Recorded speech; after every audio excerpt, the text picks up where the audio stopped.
What is the keto diet and how does it work? Fatty food is your friend on this eating plan. Forget, for a moment, talk of the new kale, whatever that is, and consider the new paleo. In fact, Vogue Australia made the call a few weeks ago, declaring, keto is the new paleo. That's keto as in a ketogenic diet, what basketball superstar LeBron James followed for 67 days in 2014 to stellar results, namely a seriously ripped midsection and, his third NBA championship ring. How does it work, what can and can't you eat, and will it do for you what it's done for James and other celebrities who've reportedly tried it? All your fat-burning questions answered. What is the keto diet?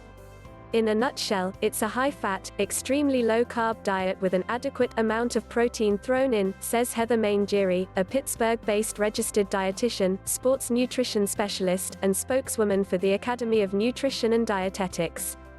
The keto diet isn't new.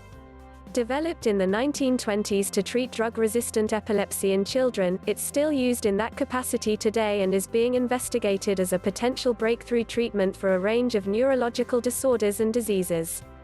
In other words, it's not just a celebrity weight loss trend. What does ketogenic mean and how does the diet work? The aim of the keto diet is to put, and keep, your body in a metabolic state called ketosis. Our bodies normally burn carbohydrates for energy. When you restrict the amount of carbs, the body will break down stored fat, creating molecules called ketones to use as fuel. The paleo diet is similar, but higher in protein and not as strict about certain foods and proportions. Ketosis is a normal physiological process. There's nothing dangerous about it. It's just that this particular eating style is keeping your body in that state all the time, says Mangieri. How low carb are we talking? There are various versions of the diet, but generally, we're talking 75% of your daily calories from fat, 20% from protein, and 5% from carbs. In real terms, that's between 30 and 50 grams of carbs a day, says Mangieri. It requires some intricate calculating based on your body fat percentage to figure out the relevant grams of fat and protein. In realer terms, 50 grams of carbs is roughly equivalent to 1¼ cups of cooked quinoa. Oh, but sorry, you won't be eating any quinoa on this diet. So what can I eat on the keto diet?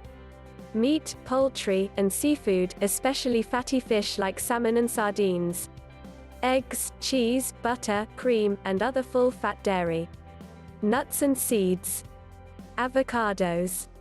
Lower-carb vegetables such as greens, tomatoes, onions, and peppers, but in limited amounts.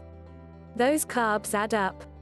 Better-for-you versions of the diet suggest you focus on the so-called good fats, extra virgin olive oil, grass-fed beef and dairy, and so on, but Mangieri says it's really anything goes in terms of fats and cooking oils.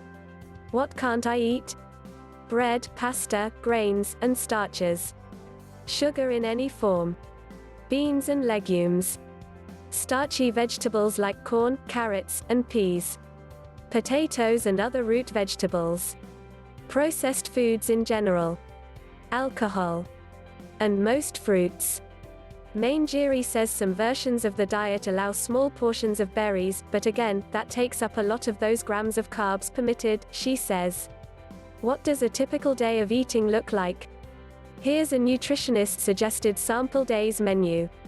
For breakfast, 2 eggs fried in butter, 2 bacon slices, and 3/4 cup spinach and 1/2 cup mushrooms sautéed in bacon grease. Are there side effects to the keto diet? Yes, especially initially, as your body adapts. Constipation is to be expected. You'll be dehydrated, crabby, nauseous, dizzy, and/or fatigued. Also, your breath will smell bad. Blame ketones for that. We breathe out one type in particular, acetone. How long you'll feel this crappy depends on the person and what his or her previous diet was like. Here's how low-carb eater and blogger Melissa Sevigny of I Breathe I'm Hungry puts it: I'm not going to lie, depending on how carb-heavy your diet is when you start, you may wish you were dead by day 3. According to Maria Emmerich, co-author of the Ketogenic Cookbook, you'll start feeling better and more energetic anywhere from 4 to 6 weeks after starting.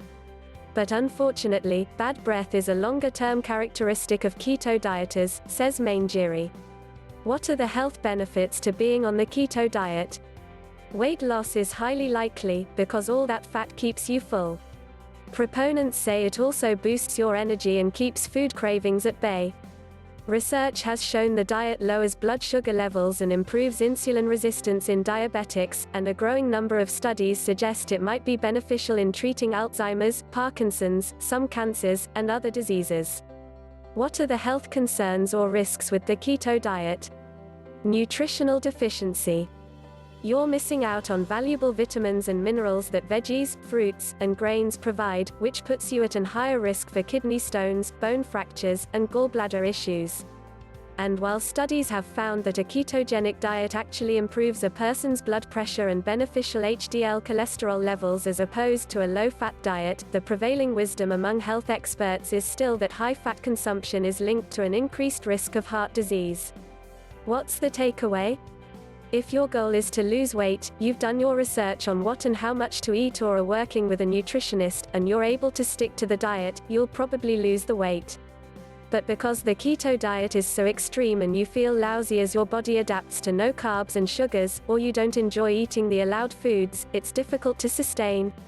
We know one of the reasons diets don't work is when people are put into a state of deprivation, they tend to think about food more, which inevitably leads to yo-yoing, says Manjiri. And even though the keto diet doesn't appear harmful, that doesn't mean it's necessarily good for you, either.